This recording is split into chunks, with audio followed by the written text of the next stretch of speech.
Hello guys, my name is Gavin, and this will be a video on how to create infinite save files within the Blender game engine. So this is essentially when our player is going to save data, it's going to create a new file inside of this folder which I have called saved games, and our Blender project is going to be in here as well. Alright, I'm just going to get started. So to start off, what we're going to do is immediately save our Blender file to that folder that I have named saved games, and I will just call this project, and then hit save like this. And if I open up that folder, we should now see the word project in here. Okay. Now that we have that, let's go from defaults to game logic. Go from Blender render to Blender game. And on our cube in the middle, let's add an always sensor like this. Click those first three dots and add a keyboard sensor.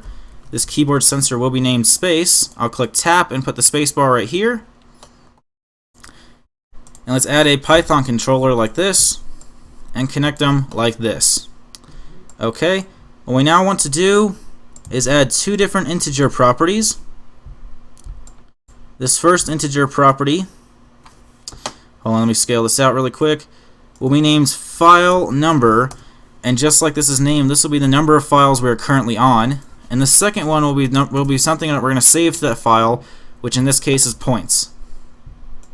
Okay, now that we have that, what we are going to do is drag your text block out and hit text and create a text block like this. Rename this to scripts.py and then add this right here like this. Okay, hit control and scroll up on your mouse to make your text larger. And what we are going to do is import the BGE first. We're going to have to import a few things before we can start. And from the BGE, let's import logic. And let's have path is going to equal logic.expands path like this. Okay, now that we have this, let's define the controller and the owner.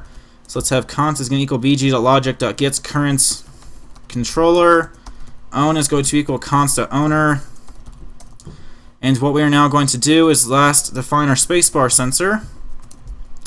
And space is going to equal const.sensors and space. Okay, now that we have this, what we're going to do is define our save function, and we're going to put the parameter file name in here. So when we call this save function, we're going to need to input the name of the file that we want to save or create in this case.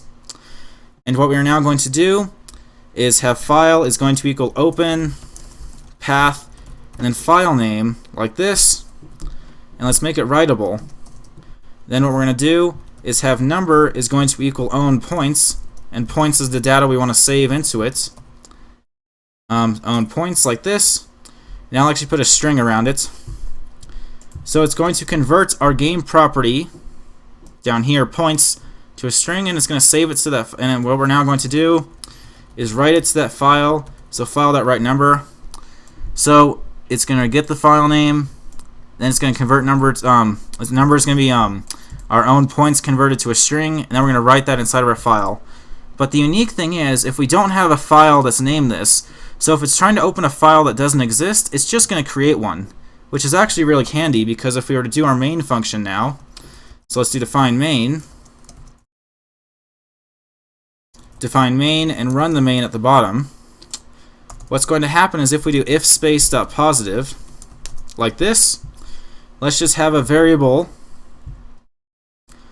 called file number is going to be equal to a string version of own file number like this.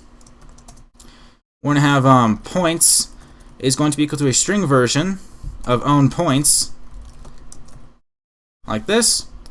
And let's have it so that before it converts those to a string, it's just going to add those by 1. So own file number is going to plus equal 1, then own points is going to plus equal 1. Now what we want to do is call that save function.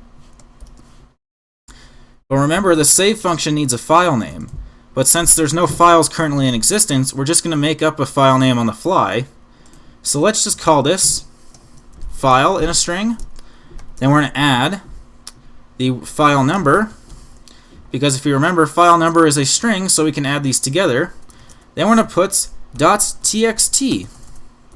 And the reason why we put .txt is because we actually want to make it a .txt file.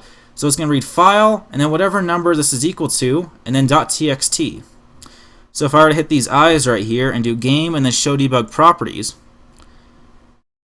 and if I were to hit play now, you can see every time I click, it's going to add both the file number and the points by 1.